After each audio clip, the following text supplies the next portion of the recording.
So we've had some large gatherings of students at the weekly garden classes. So we've had a couple so far. They start in January. And so now we get into the full swing. So February, all through spring, we host a garden class every Saturday at 9:30 here at the garden center. So it's in the back greenhouse.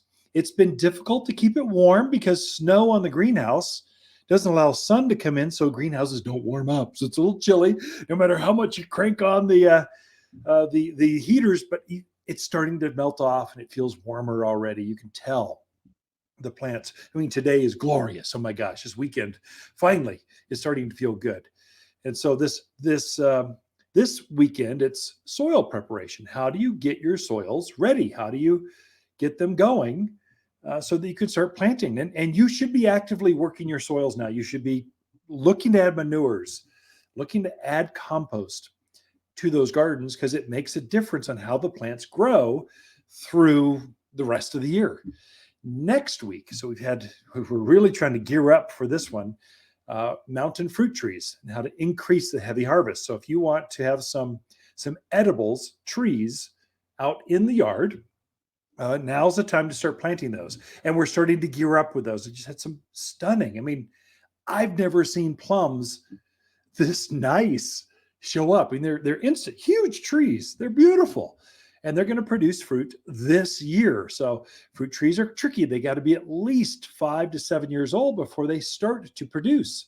So you really want older, more mature trees, unless you want to wait 4 or 5 years. So we go into which varieties, fruit, which ones are proven, how to get the most out of them, how to fertilize, go into details on fruit trees. That's next week. So the 11th, February 18th.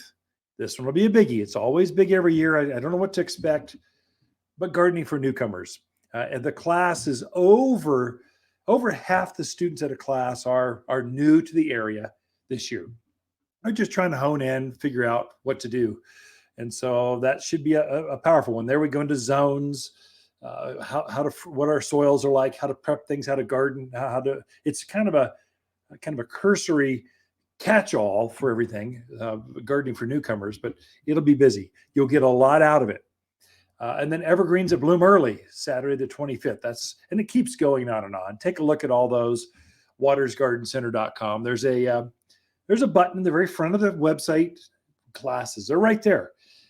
So come in, bring your own chair if you're worried about a place to sit, because it has been full. I've got just over 50 chairs, but it seems to be trending more than that. So we'll see what happens. It's kind of exciting. People are wanting to garden. We're seeing this edible thing coming around. So you can now grow your own. It's cheaper to grow your own than buy them from the grocery store. You got to be, wow, how much things cost. I'm hearing that chicken sales are off the charts because people are starting to have their own chickens for eggs, that kind of stuff. So that's the trend right now. You should be you should be getting your pruning. You should start fertilizing everything. You can start planting as soon as that ground thaws. Roses are in. The fruit trees are in.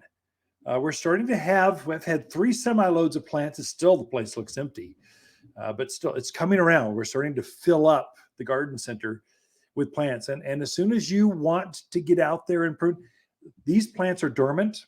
They'll take some cold. Don't worry about, oh no, snow came. They don't mind that. Plants are asleep. They're actively starting to wake up. So you're seeing the buds swell on your maple trees, your fruit trees, the buds on the lilacs are huge. So you're seeing things happen. It's kind of exciting. I can't wait till we get a week's worth of 60-degree weather, which that'll be a couple weeks out, but it's coming. So it feels like spring is going to be 2023 is going to be a good year.